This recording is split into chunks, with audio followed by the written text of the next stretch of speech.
हा sir. Sir आज core कमिटीची बैठक होते त्याबद्दल सांगा. असं आहे की लोकसभेच्या निवडणुका आहेत, त्या निवडणुकीच्या दृष्टीने एकूण निवडणुकीची स्ट्रॅटेजी काय असेल, एकूण त्याचा टाइम टेबल काय असेल, आम्ही सगळ्यांनी काय करायचं आहे, अशा सगळ्या गोष्टींच्या संदर्भात प्रत्येक राज्याच्या कोर कमिटीशी केंद्रीय नेतृत्व चर्चा करते आहे. त्याचप्रमाणे आता महाराष्ट्राला देखील या ठिकाणी बोलवलेलं आहे आणि आमच्याशी आता त्याची चर्चा होईल. यादीकडे सर लक्ष आहे महाराष्ट्राच्या. पहिली यादी आली होती त्यावेळेला राज्यातले जवळपास 190 नावं देशभरातली जाहीर झाली. असं आहे की आपण पहिल्या यादीच्या वेळेस बघितलं असेल तिथे अलायन्सेस आहेत, त्या ठिकाणची नावं पहिल्या यादीत आली नाही.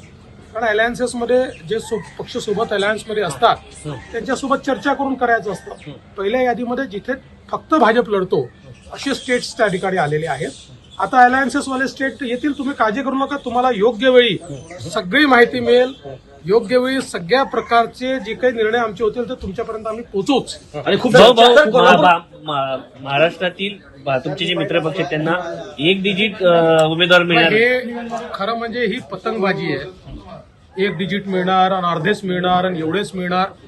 मला असं वाटतं की अशा प्रकारे पतंगबाजी करणं अतिशय अयोग्य आहे.